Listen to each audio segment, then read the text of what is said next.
Red Bull King of the Air was one of the original main contests. It helped kick off the sport as a whole.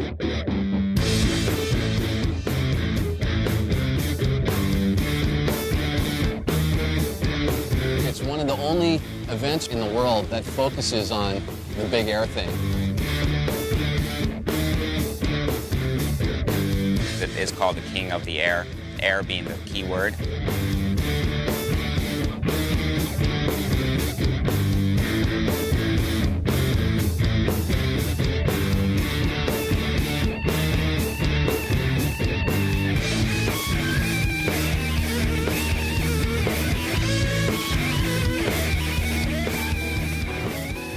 It was 98 when I had the very first event. Cost me $400 out of my pocket. Got a keg of beer. Mike helped me. Like, okay, you spread the word and I'll figure out how to get a couple buoys and judges down there and we'll do it. Mike was in the event.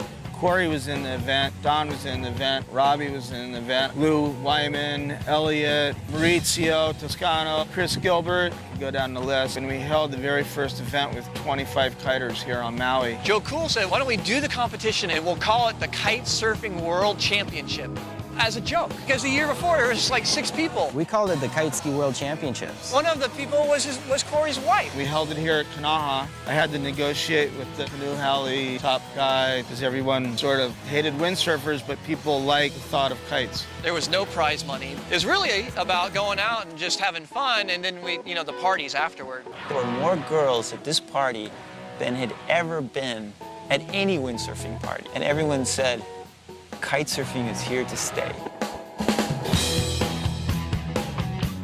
Once word went out and the sport started to blow, that's when Red Bull approached us with doing an event. And then that's when we came up with the name King of the Air, and it stuck because at that time it was all about getting big air and the wow factor.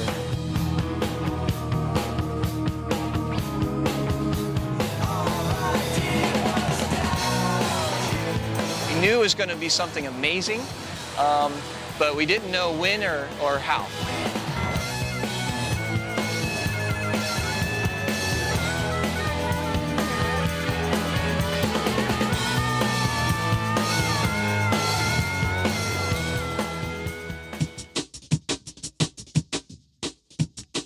Right about when I got into kite surfing, there was this era of experimentation and development that was just going ballistic.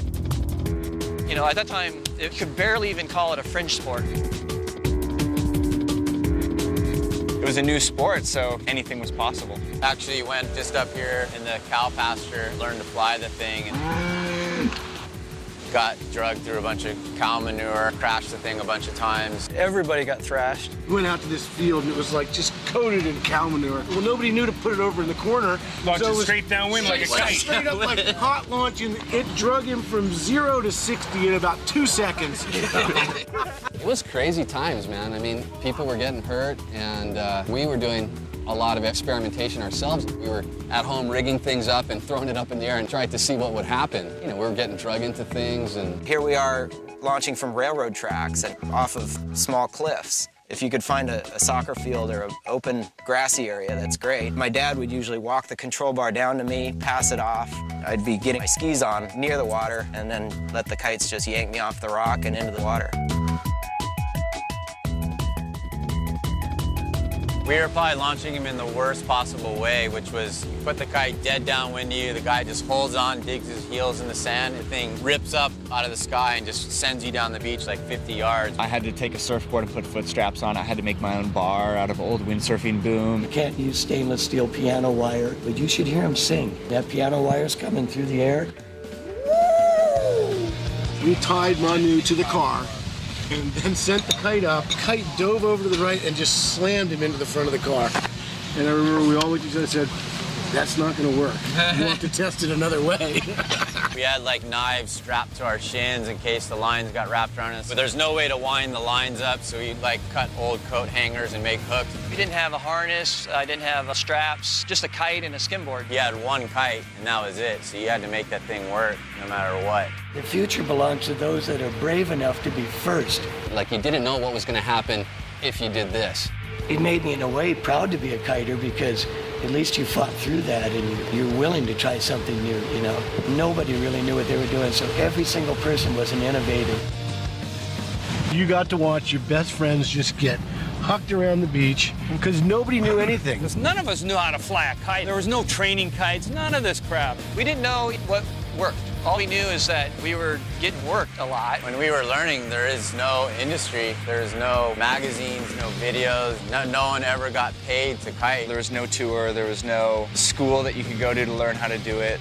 There was no one you could ask for help. I mean, it was all unwritten. But for me, and for a lot of guys that were with me at the time, it was part of the attraction. It was this not knowing what was just around the corner. And we would be teabagged. Like, you see a guy going by and he's got no board, and he's just being lifted out of the water like this all the way down.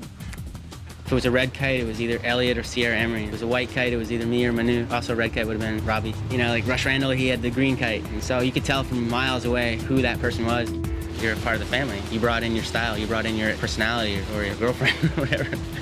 You brought something into the sport that we all appreciate. We didn't see a picture of anybody actually kiting on the water. We just kind of did it. You have to get over some things within yourself to have that boldness, but you get very richly rewarded for it.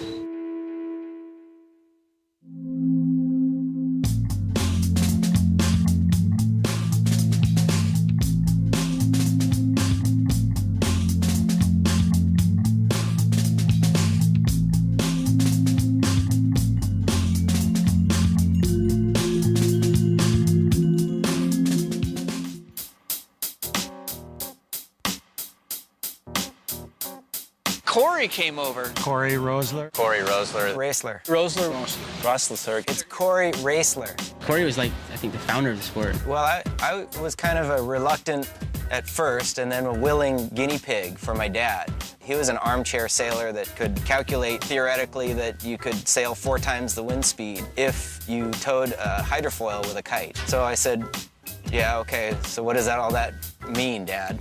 We're going a little bit faster than anybody's gone before. That's our bag.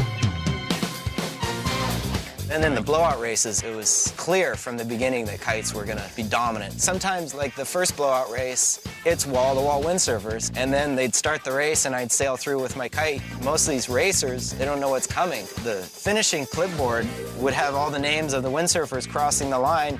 They'd write my name down and then they crossed it out. But I still got a time on the clipboard. Corey came to visit me and show me his kite ski and water ski system. Don Montague, he wouldn't hide it. That guy was excited from the get-go. And he was right away trying to convince his boss, Robbie, that we gotta get into kites. It wasn't until 3 years later that he finally convinced his boss, we gotta get into kites. You know? What'd you guys think of Corey and the kites? Oh, I think that's hot. Yeah. The first time I ever saw him ride was actually in Silt, Germany. We were at the Windsurfing World Cup, and he was out kiting in the waves one day on his skis when we were hiding from the rain because it wasn't really windy enough for us to compete. And he was out there boosting, and it's like, wow, that's the guy on the water skis. And I saw, oh, there's having the windsurf freestyle over at the hatchery. So I came by and did some big jumps for fun. I'd blown off the competition. And those were the jumps that people photographed. They remember that year you came through the hatchery and boosted that 30-foot jump, and it was probably only 20. The first time in Maui was, I want to say, 1993. We did a TV special. It was the morning weather. They were showing footage from the day before where I was surfing waves at Hukipa with 2 skis and a kite ski kite. And he steps off the beach with water skis on, and he just jumps on, and we're like, oh my God, look at that guy. He's going faster than all the sailboards and more upwind, just screaming. It looked fantastic. I couldn't wait. I chased him out in the water. Of course, I couldn't catch him. He would be jumping the waves towards shore, getting big air. The kite would be over the power lines. He was able to go upwind. He was power and style. He looked like a duck. I couldn't really figure out what was going on, but boy, it sure had me. We're sitting there watching him going, that's pretty cool. We need to get one of those. So Laird got on the phone and hunted him down. We found him in Oregon. We're like, we need one of your kites. I was trying to make a living manufacturing kites in the gorge, packaging them up with skis and bars, and one at a time by me and Randy and Therese, my wife. When she'd get off work, she'd come in and tie knots. So he would literally launch the kite from the water to the end of the lines, the length that he wanted, and then he would water ski out of the water and then take off. We were actually sailing fast. Stacks of flexifoils would yank us right off the beach, and if you had skis still on your feet, you were zooming. And that was when the buzz really hit. So they went and had a little contest at Sprecklesville. Everybody showed up. Him and his guys stepped off the beach and just went upwind. And we'd do a run down through and just do what you could and then, like, you know, be done. Corey had this board. It looked like a wide water ski, and he kind of standed, like, obscured on it. When you get on one board, like a wakeboard or a monoski, you can have one long edge that's much more efficient. Well, he could dig his heels in and just go upwind, stay in the same place. So kind of all scratching our head going, wow. By the end of that day, everybody could go upwind. It was just monkey see, monkey do. We realized how weak we were in the legs. It's like, oh, you can go upwind. So that was a very defining moment. That day, it became a sport where you could get out of your car, go out, and come back to your car. That whole time we were struggling with kite ski, we knew there was something missing. I didn't know until I landed on Maui in '96. What was missing was the camaraderie and the community aspect to it. We knew all along you were going to be able to go upwind. We just didn't know how you're going to be able to, like, support your family doing it. Right? Corey was like the light. He was one of those guys that was paving the trail for what the sport became in the future. Getting into kiting was one of the best things that I've done in my whole life. I go across the country and I go to a random beach and there's kiters there. And you just meet them and it's friendly, and once in a while they figure out who you are and they're sincerely grateful. That's the kind of recognition that matters.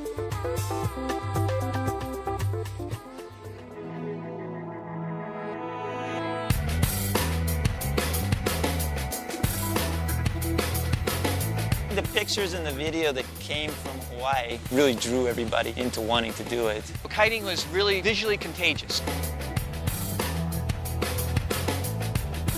You look at a surfer compared to a windsurfer compared to a kiteboarder, your eyes are automatically going to go to the kiteboard.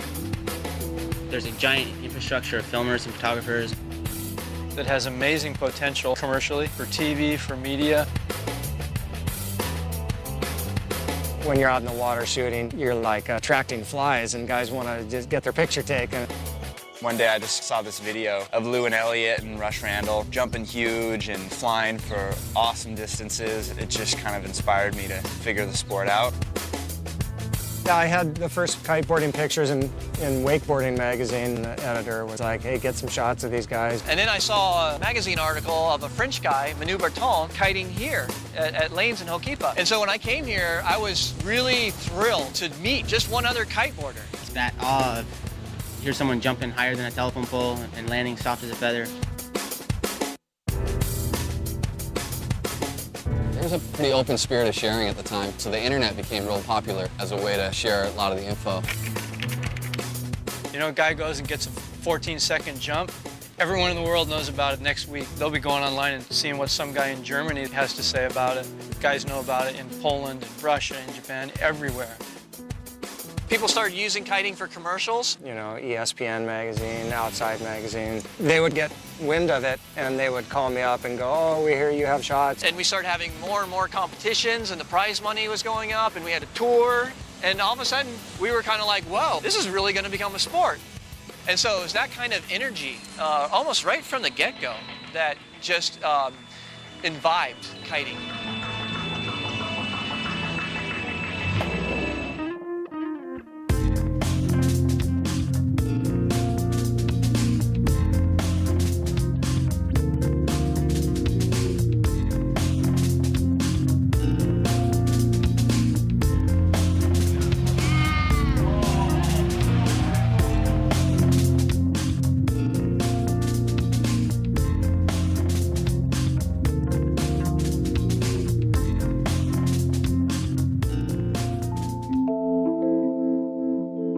The equipment wasn't up to standard. There were some kites we would take them out and they would break right away. We couldn't even fly them, and some just worked better than others. It seemed like every 3 months the equipment was changing. There was so much room for improvement, but that's when it started just getting better and better and better. This was the final revolution of a real kite bar. It's super light. Rush used this with his foil boards and ram air. If you crash the kite, you can reel the kite into you, get the water out of the ram air and relaunch it again and go.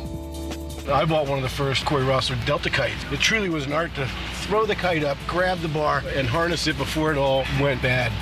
The lines were constantly breaking. They didn't have the Spectre lines they have today. When you dropped your kite down on the water, there was probably a 1 or 2% chance you were going to get it back out. I know, but you're done. But it was so wet that you had to sit there and dry it before it could actually fly back up into the air. We all made our own control bars. We used old windsurfing equipment. Brett came up with a reel boom to replace the big giant reel booms. He made one where we welded it all together and it just spooled right into the center into a little thing like this. And everybody at this table owned one. And then once the kite started to evolve, you know, when we said, okay, there's got to be a better way. Let's change aspect ratio. Let's go to 4 lines. Had a 5-meter whipping gun. That's the only thing that was there. And the 8-meter showed up, and that was like getting behind a tank. If you looked at some of these videos of the first kiteboarding events, we're all on our Peahi boards. It's cool when you make a new board and you go out and you're able to go 10 more miles an hour. First real improvement was in the boards. You know, making boards that you could hold a rail and really stay upwind with against all that power of a 2-line kite. My friend Elliot actually made the first chicken meat bar. We called it a chicken meat bar because it was kind of like, okay, you're a chicken, you know, you can't deal with the power, man, you know. It actually became the worldwide term for that bar. The kite products have gotten just so amazing this year. You tow into the wave with all this power, and then you just shut the power off, and then it's all surfing. It's 100% surfing until you want the power back, and then you just sheet in, and then you got the power back. And so it's really gotten cool. And I think that's going to attract a lot more just the core surf. We would call each other and meet at Ukipa to go kite together. You certainly become friends with the second guy who shows up at the beach, because that's probably the guy who's going to launch your kite. That's how it was, you know? It's like, okay, who's going to drive?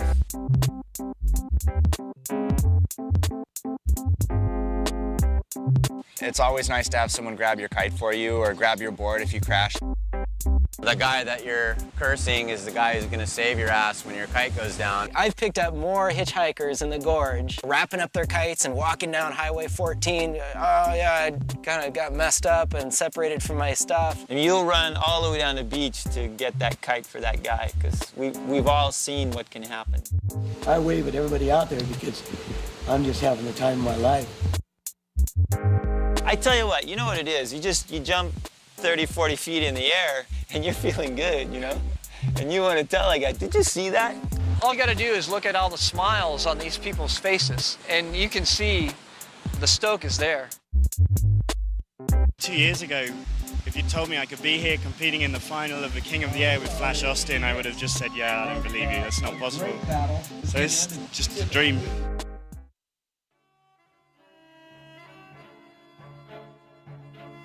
The first time I saw kite surfing was '86 in France. And I was at a windsurfing World Cup. It was a day that there was almost no wind at all. In fact, for windsurfers, it was no wind. It was just crazy. There was a helicopter trying to create wind for these guys to windsurf. You know, they were on their biggest boards, their biggest sails, and they were not even moving. And some guy shows up on the beach with a kite and water skis, and he throws a kite up in the air, jumps in his water skis, and goes flying past all these guys. And he rounds this point, this rock point, and disappears downwind. And I was just scratching my head going, that was crazy. And I'd never seen him again for years.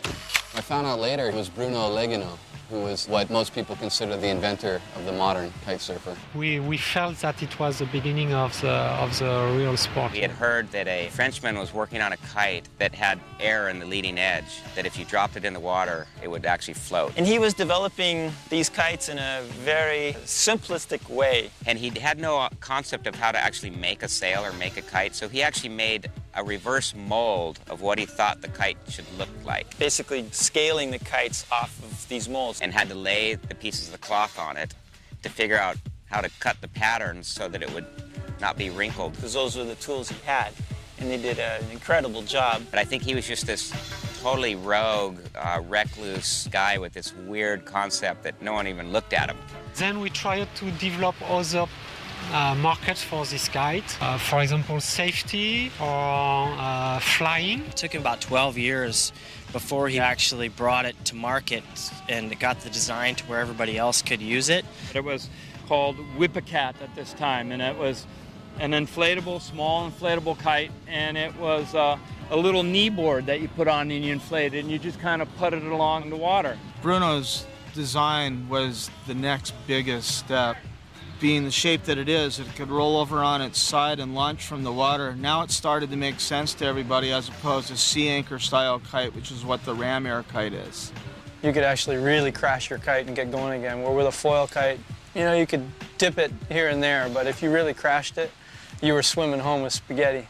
One of my team riders, Manu Bertin, came. He met Bruno in France, brought it to my loft, and I was just like, wow, this is it. This is a work of art, you know? So we took our expertise and developed software with Bruno to develop his style of kite, inflatable with all the controls. And I started playing around with cleats and systems on the bar to allow you to depower. Inflatable kite made it viable. That is when it made it a lot more acceptable. It was really another defining moment of the sport. Set the standard for the future.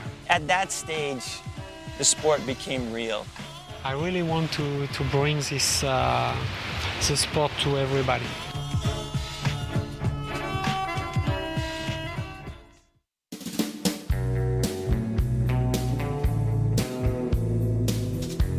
Robbie Nash, he's Robbie Nash. You know, what can you say? You know, I used to be the youngest guy, and there was, oh, look, there's that little kid, Robbie Nash. And now it's like, look at that, there's that old guy, Robbie Nash. Some people say they don't know anyone that works harder than I do, no matter what they do. I look at it that I've never had a real job my whole life. Since I was a little kid, I've been doing this. I mean, it's evolved, it's changed, I've included other sports, but the core of my existence is riding waves, basically, and blasting around in the wind.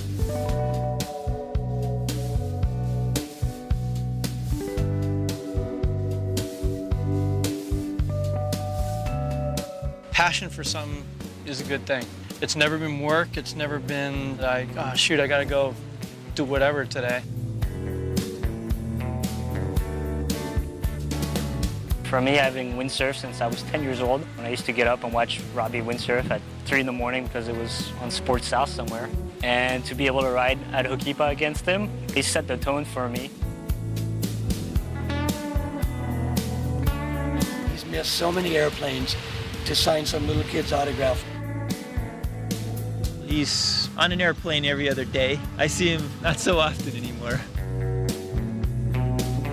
I drag my feet getting into things usually. Once I got into it, I got really into it. The first days on the kite, and the first 5 minutes, he's going out in the shore break in Kailua and he does a barrel roll. He didn't even know how to kite. If you get the opportunity to watch him in the contest, he will shock you how powerful and how high he will jump compared to everybody else's style. He's just really fun to watch because he kites the way he windsurfs. He just keeps his speed up. It doesn't matter if he's coming in or going out. He's got the temperament. He's the man. He's choking me up. I can't talk anymore. Trying not to grow up. Trying not to be too responsible, trying not to plan too far into the future. All the things that people say are the wrong things to do in life if you want to be successful have been my key to success.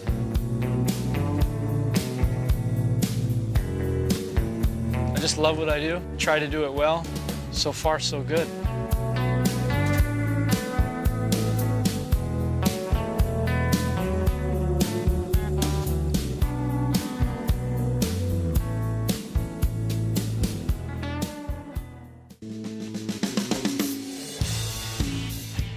Let's just say that the sport is in a cycle. It's trying to find its footing. You know, it's trying to find its place in the surfing industry, who saw it in the beginning as a sport that people were flailing around through the air and spinning around out of control.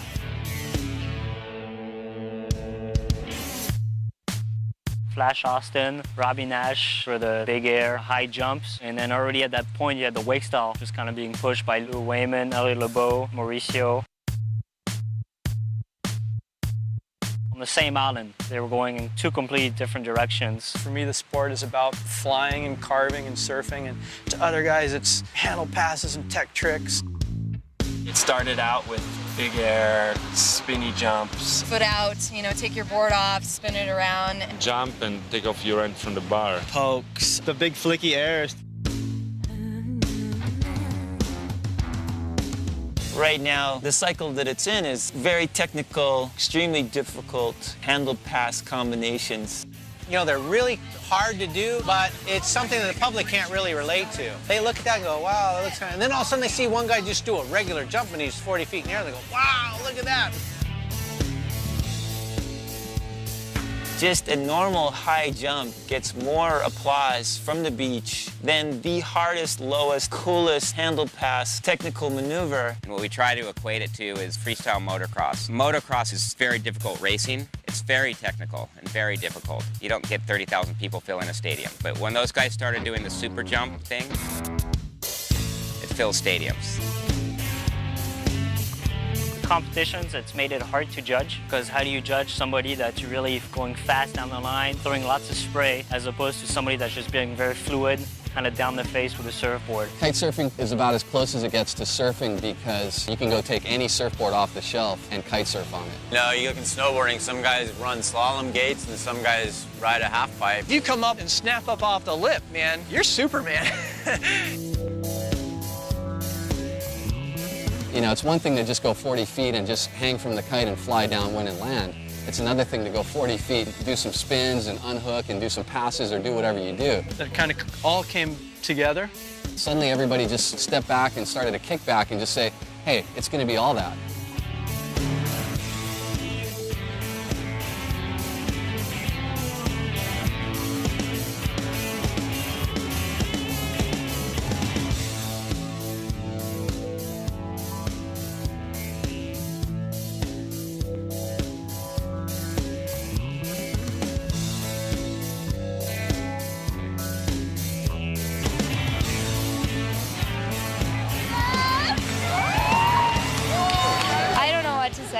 I'm speechless. It's the first time I ever win anything. I'm so happy.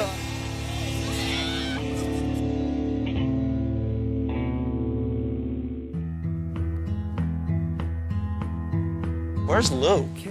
Is he not here? Oh, you gotta get Lou. I came out here to try and pursue windsurfing as a career. You know, to me, Lou is one of the early, most progressive pioneers of the sport. And he actually did start the whole wakeboarding craze. You know, everybody's, oh, handle pass is new school. Well, I got news for you. Lou was doing it a long time ago. The rider that was most consistently pushing the envelope was Lou. As far as influences and people in the sport, you have to look at Lou, hands down. He invented so many of the tricks that are standards now. Just stuff that we're just going, oh my God, look what he's doing. And he was doing them in 2000 on the most basic gear. I can feel the good times coming again. He was always doing the craziest stuff. Jumping rocks, 50-foot airs, high loops. It was unbelievable. I didn't beat my head against a rock, you know. It just came, it was natural. He used to saw surfboards in half and ride half of them with no fins to see how they work. And then he'd go shape it later. He'd go get the grinder and grind it into something weird and drink 2 Starbucks coffees and be up till 4 in the morning building weird stuff. Lou was out on a McDonald's tray just ripping. My friend Mauricio, he had a tray in his kitchen to wax it up. I worked with him a lot in kite development, and he had tons of ideas coming out of his head. Just sometimes he was unable to get all those ideas immediately onto paper and make them reality. He had too many ideas. I used to tell him all the time, Lou, man, you're way too far ahead. I don't think even at the time people appreciated the stuff he was doing as much as the guys riding now.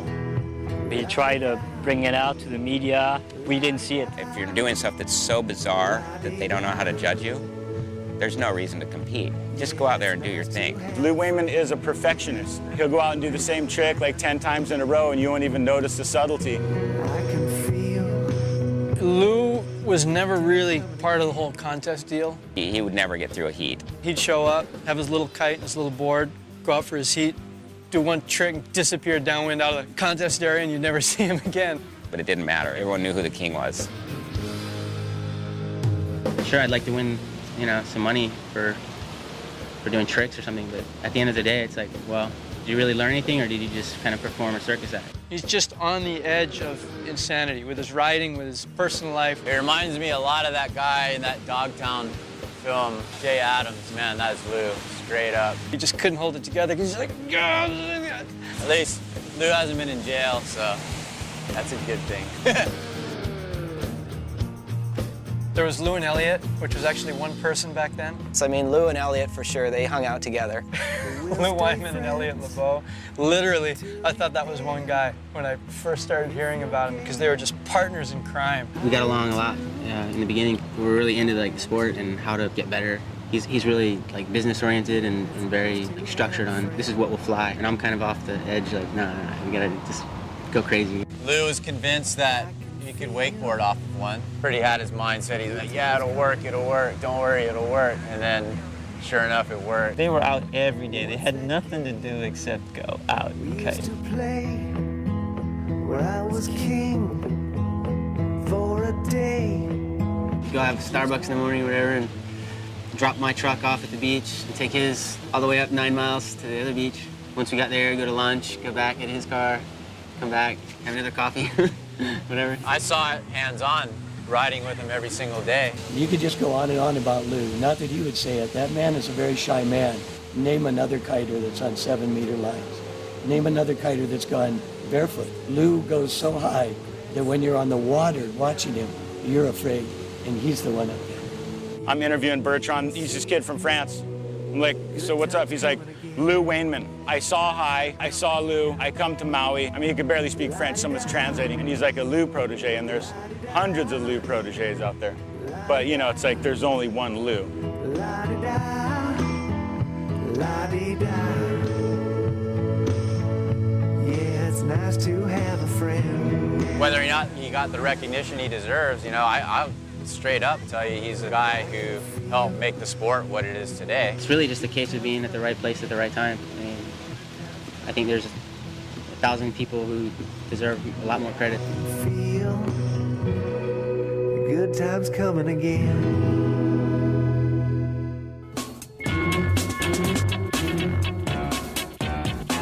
A lot of the first kite mares, they happened out of public view, but they were real, you know.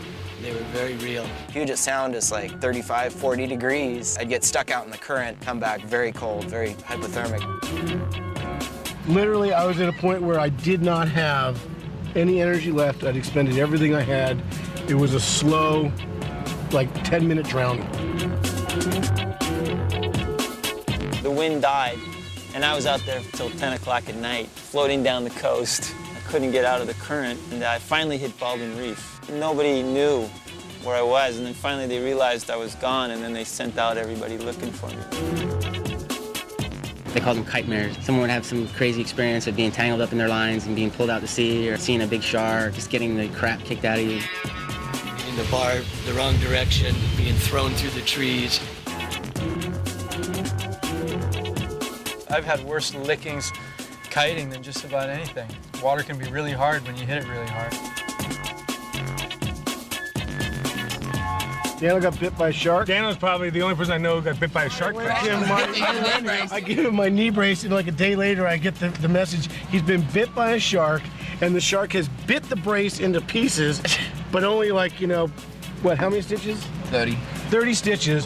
So what Brett didn't tell you is he went fishing with it the day before, got a bunch of mahi and ahi guts all over it, and then said, hey, Dano, you can borrow it. He raced, no worries, enjoy. 90% of the injuries that happen on land, usually during the launch or landing process. There was like one cement block in the middle of this field. We hit that cement block and then just ripped it up. If you could survive a whole coast run without having to swim in or have your friends have to stop their riding to help you drag all your broken equipment in, you know, you're a hero. The wind increases, and all of a sudden you've got a paraglider on you, and you're heading towards a house or a tree or a rock.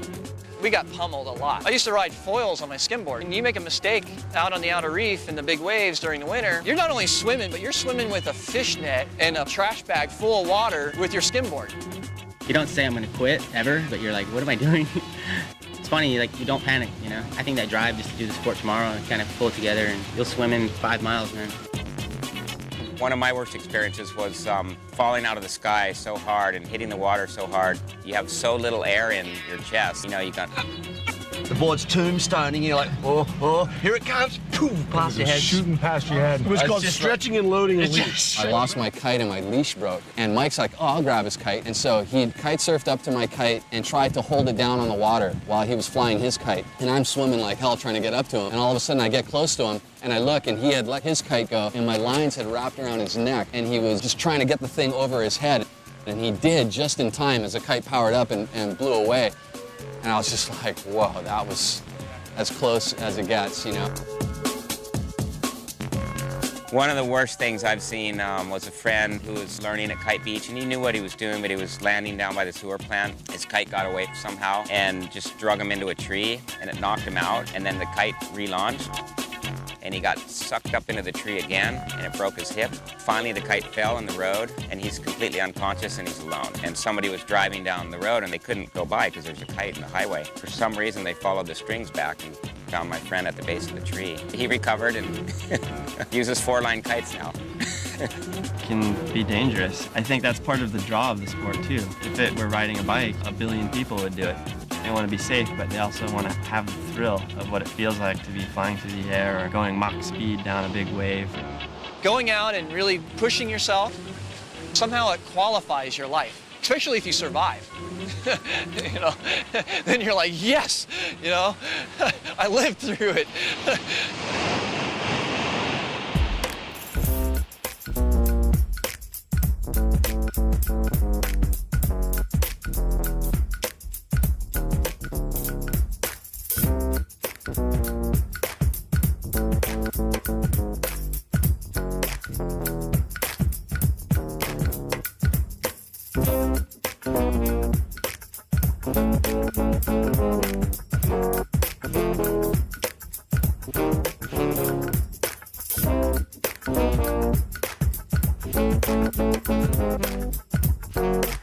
Flash was a character, is a character. He was the character. He was the best rider in the world, hands down. Flash is definitely leaps and bounds ahead of everybody else. Oh, I deny any involvement in the whole thing. I think he's still here. I think he's on the North Shore of Maui. Rumor has it.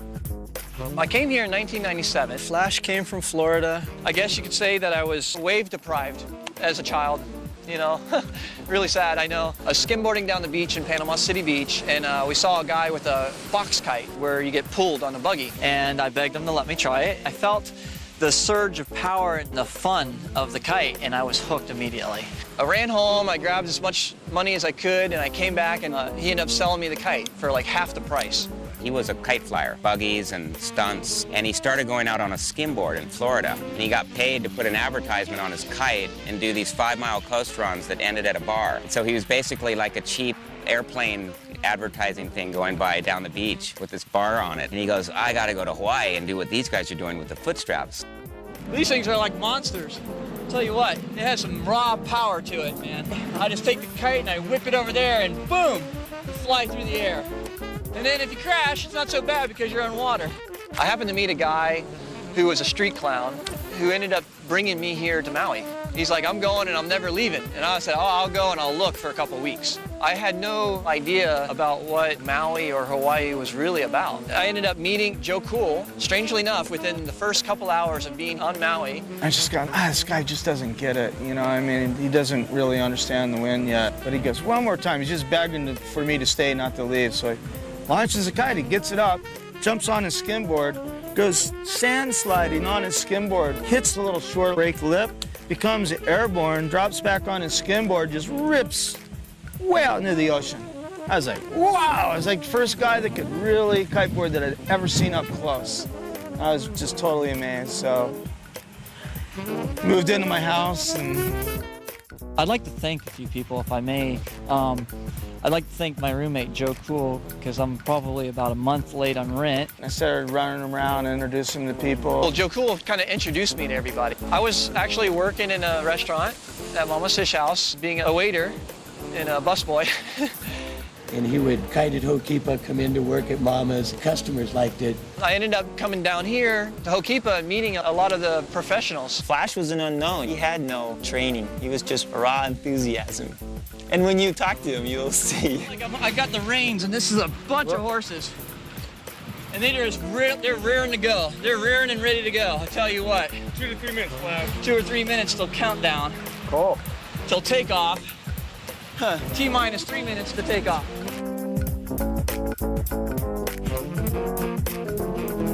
Every time I would catch an air, like 8 to 10 or 15 windsurfers are like, woohoo, you know.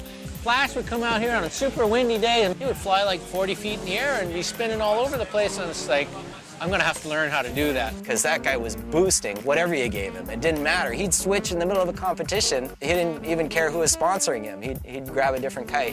Everybody in Europe knew his name. I couldn't wait to go kiting to catch air and surf waves. Then I became an airtime junkie.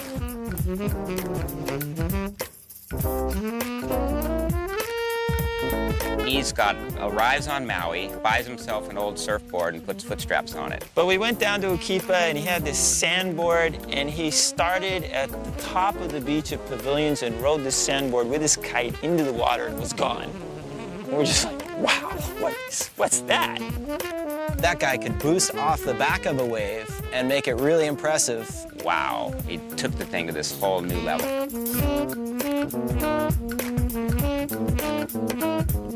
Years later, I'm still here.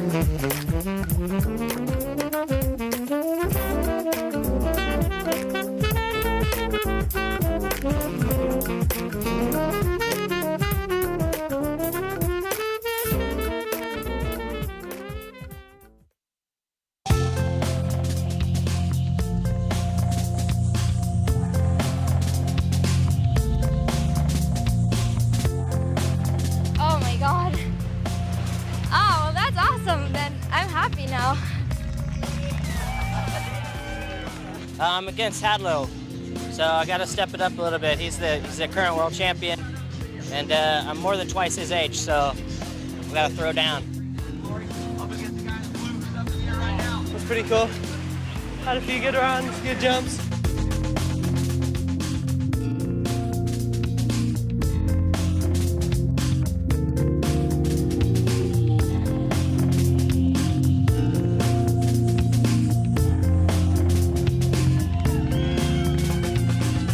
It's my first competition international, and I'm very surprised. You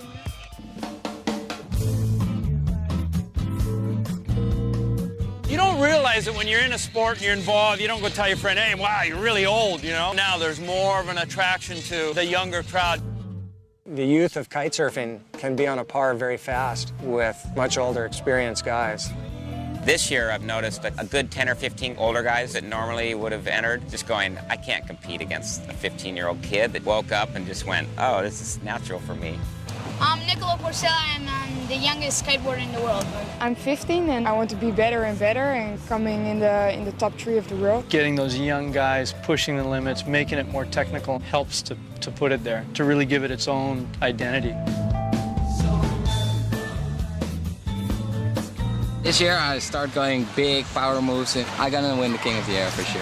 If you were 12, 13, 14 years old and windsurfing, you were doing it with like your dad and his friends. You didn't have other kids to do it with. I have been kiting for about 3 years now. I'm 13 years old. When they break down, it takes them 6 months to recover, but it takes the older guys about 1.5 years. You have no fear. It's not until you start growing a little bit older, you start to grow a healthy fear. It's just getting younger and younger and younger. I bet half these Red Bull qualifier kids don't even have their driver's license. Back when we first started, we were like, man, it'd be cool if there's a bunch of kids involved, you know, and that's when we'll know the sport's probably going to take off. You know, you look at the beach now, you're 25 years old, you're old. Kids learn the quickest because they have no fear and they just listen and do what you say. The women, the second fastest. A gentle hand goes a long ways in the sport. And the men dead last. And if the man's got some guns, super last. All of that pulling on the kite is just counterproductive. It's all ages. I mean, my brother 13, all the way up to 50 and over. I mean, all these guys, we're just hanging out and we're just having fun. And it's great because you got to have new blood coming in. It's what pushes the sport forward. It's really cool right now because all the kids my age are actually on the top of the sport. And plus, I mean, you get to hang out with these guys and these guys are crazy. It's so much fun.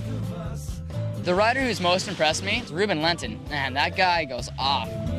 Started kiteboarding like 4 years ago in Holland. I can let go all my feelings and stress, whatever. It's so much freedom and you can do whatever you want.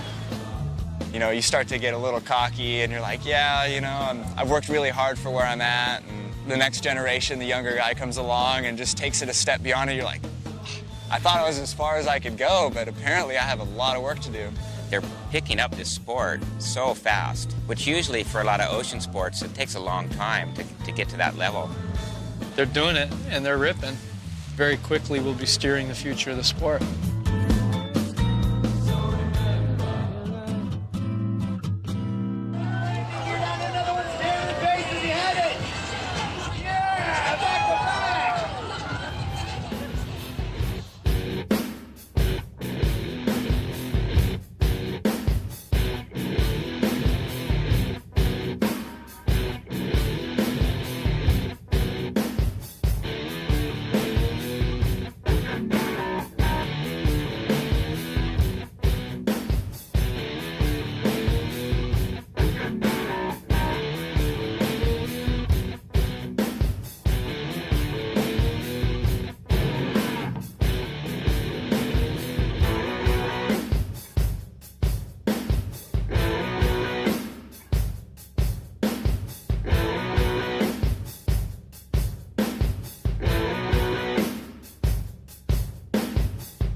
Kiting is a global sport. It blew up in a couple of years just all over the world.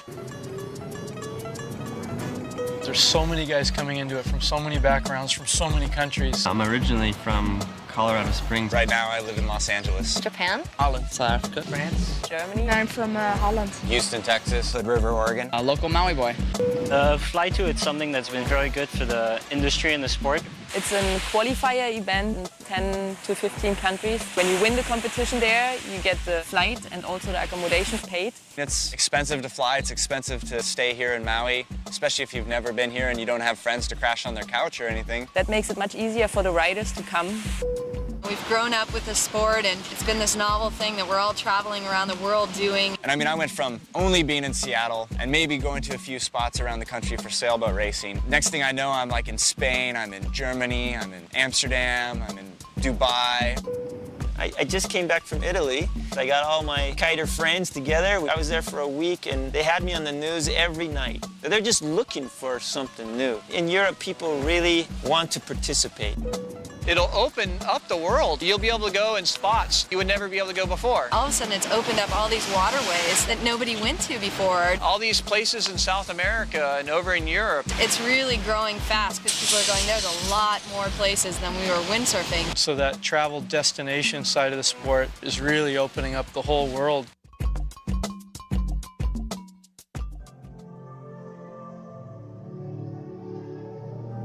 The fact that you could ride a McDonald's tray as compared to a windsurfer shows you the potential of this sport.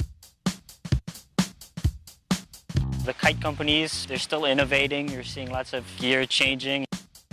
I think it'll be kind of like what skateboarding became. A skateboard can be used in a swimming pool, or it can be used to go from one town to the next. Back in '95, we're going to a ski hut in Austria. I pull out my kite, put a rope on my back, and pulled 4 people at a time up to the ski hut for New Year's Eve. You can go 50 kilometers in one direction with a kite to the next ski hut, have a glass of wine, and kite back to your car. Have you seen the footage of snow kiting?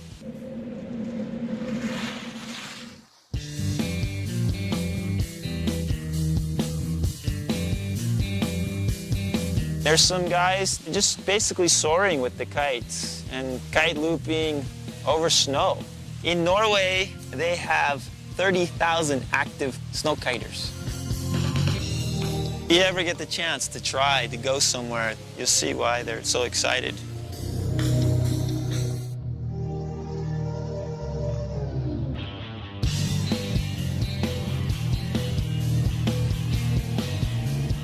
I think extended flight is what's coming up. The kites will be somewhat collapsible for size and changeable for size, and we'll be in the air much longer.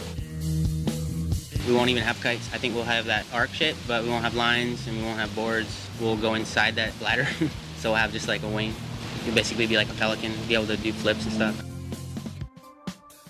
The original idea of kiteboarding was to have everything in your backpack and almost be able to travel incognito. Eliminating the lines, eliminating the bar.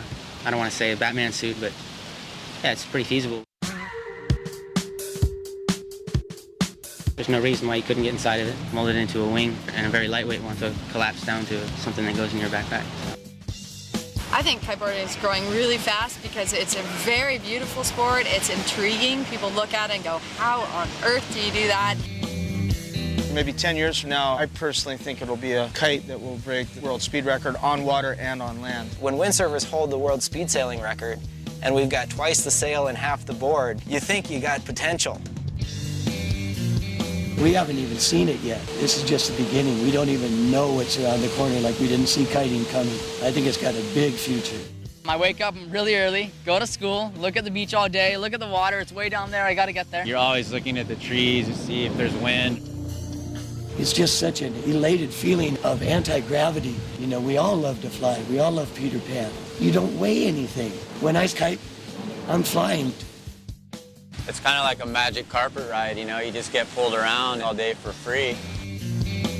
It's not slowing down. The sport is just taking off. They were right in the industry. I mean, it is a very futuristic sport. The fact that you can go upwind and that the sport finally got traction and established itself just opened up whole new possibilities. You're tapping into this energy that you cannot see. We're able to create power. It's like a propeller. You can just move this kite all over the sky and You have all these other sports coming in. Now it shows more potential. We've taken everything we could from those sports, and now we're going our own direction. It's really, really fun to be able to go out there and just use you and the wind and the water and just express yourself however you want to. Because of everybody who's taken it to this level, past and present, kiting's going to be something amazing.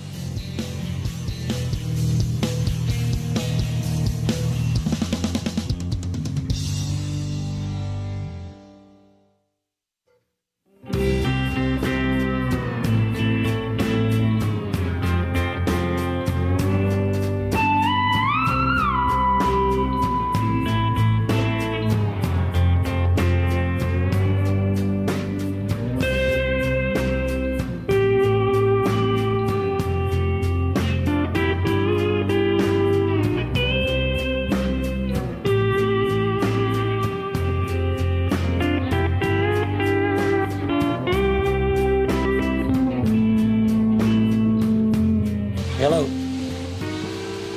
Hey, Brutus, where you at? 5, 4, 3. I am Mike Waltz with an E. Allow myself to introduce myself. I don't know. It starts to go up, and we hear, help! That's not how So he lets go, and I swear I'm like a telephone pole height, dangling, just going, There were girls coming to see, you know? And that just never happened. You remember that? Dave.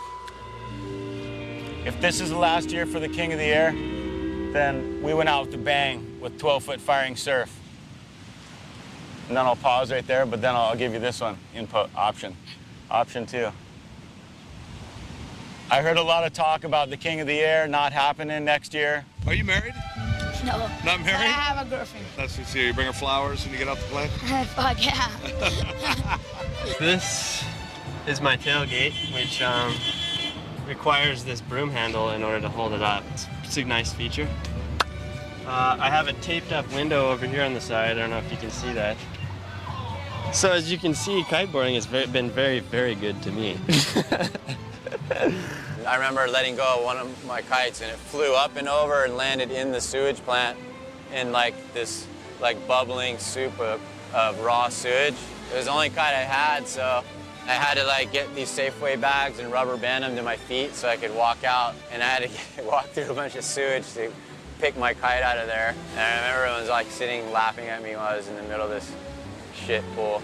My friend bought a bunch of chickens, or chicks, and we raised those and ate the eggs, and There were a bunch of squirrels around, and we killed those one time, you know, because they were trying to eat the chickens, and we're like, hey, let's try eating some squirrel.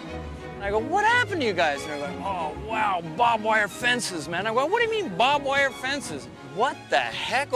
What's up? And I said, wow, that looked really cool, man. I said, wow, cool, this is neat. Wow, something cool for the sport. Next you know, wow, that's just incredible. Where the heck is this thing gonna go? So I went, oh my God. No, you must have the whole thing. Every few hours a fire marshal come in and scatter everybody out of there and get everybody out of here. And we're going, God, and oh my God, look at these people. This is amazing. You know, we're just going, oh my God. Oh, I mean, it was real exciting. Anyhow, that's all the time we have right now for the Maui Weather Today show, but I look forward to being back with you again tomorrow morning for another look at Maui's weather today. Until then, have a great day out there, and aloha.